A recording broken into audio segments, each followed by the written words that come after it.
Pangulo, bakit ito ang tawag natin sa ating mga lider? At bakit nga ba siya hinahanap?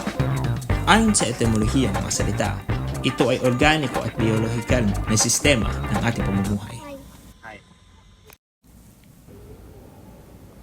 Ang pinuno ay nanggaling sa ugat na salitang puno, na nangangahulugang puno. Ito rin ay maaaring mga hulugang base ng puno na siya'y sumusuporta sa ibang mga bahagi ng puno. Samantala, ang Pangulo ay nagmula sa salitang ulo o ang bahagi ng ating katawan na nakaatas sa pag-iisip at pagpapagalaw sa iba't ibang bahagi nito. Hoy, ano yung naharap mo dyan? Presidente. Ha? Bakit naman sa damuhan? Ay, hindi ba ito yung organic encounter? Hindi. Ito yung organic hierarchical paradigm.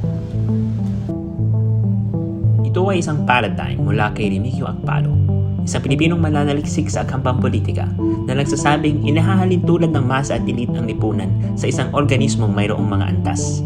Ito ay makikita sa ating wika, katulad ng Pangulo para sa itaas, kalamay para sa kanyang mga utusan, at tanang kamay para sa kanyang tenyente. Sa paradigm na ito, inaasahan din na ang mga elite ay ang mamumuno, magsasanggalang at mag-iisip para sa masa, habang ang masa naman ay inaasahang susuporta sa mga elite.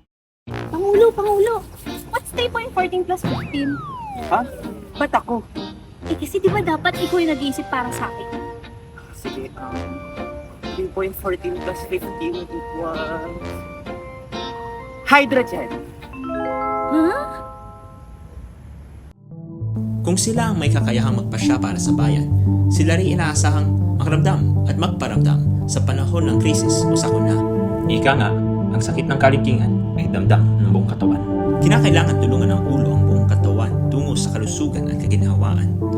Kaya naman, pag may baha, lindol, pandemya, malukang korupsyon, isang tao lamang ang hinahanap o hinihingan ng tulong.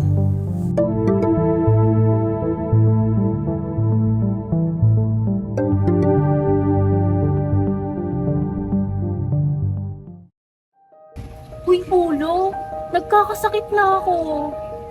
Oo, dama ko yan. Talaga ba? Oo, kasi ang sakit sa kalintingan, dama ng buong katawan. Inasahan ng OHP na ang mga political elite o mayayaman ang mamumuno, magpoprotekta at mag-iisip para sa mga tao. Bagay na mahirap paniwalaan ngayon kung ang mismong Pangulo ay walang diploma.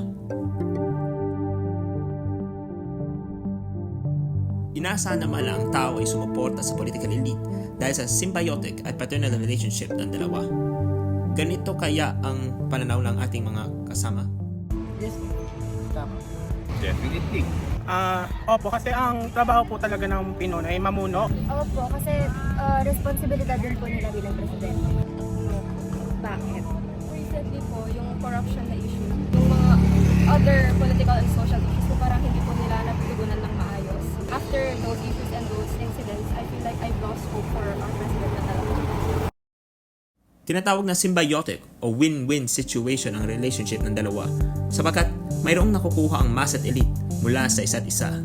Gusto ng kapangyarihan ng elite na makukuha sa tulong ng boto mula sa masa at kapalit nito ang suporta ng elite para sa medikal, legal, punerarya at iba pang gastusin ng botante. Oh, parang mga lokal na official lang din, no? Mula sa typical na patron-client relationship, walang lugi sa parehong partido. Sa organic na pananaw ng polity, nagkakaroon ng paternalistic relationship ang lider o pangulo sa kanyang pinamumunuan o ibang mga bahagi ng katawan sapagkat mas alam ng pangulo na tatay ang dapat gawin kaysa sa kanyang mga kamay. Sabi ko, do not destroy our children because they are our only wealth. Ang mga anak namin. Pag ginawa mo yan, putang ina ninyo, papatayin ko kayo. Ganun eh. They're creating a new monster out of our sons and daughters. Yan ako galit. Pag sinira mo ang mga anak namin, gawin mong gonggong, papatayin talaga kita. Walang issue yan. Ngunit ang pinakamahalagang parte ng OHP na nagpalo ay yung tinatawag na politics of incorporation. Dito, ang sistema ay lumalaki sa pamamagitan ng paglunok at pagsipsip ng mga panlabas na elemento na maaaring isama. Ang politika na ito ay pangunahing ginagamit sa mga umuusbong na puwersang sosyo-politikal. Sa kabaligtaran, ang mga elementong iyon na hindi maaaring isama sa sistema dahil ang mga ito ay tinitingnan bilang mapanira o cancer ay nililinis, tinatanggihan o winawasan. Ang wika ay isang impukan ng kultura at kapangyarihan na bumubuo sa ating pananaw pandaigdig. Sa ngayon, mayroon pa ring refleksyon ng organic hierarchical paradigm sa ating pang-araw-araw na pagsasalita hanggang sa institusyong humuhubog sa ating pangunawa. Subalit, sa panahon ng krisis sa kapasidad ng isang lider, kakayanin pa ba ng wika bigyan ng legitimasyon ng pumapalpak na administrasyon? Sa politika ng inkorporasyon, sapat ba ang tiwala sa puwersa na itsapwera?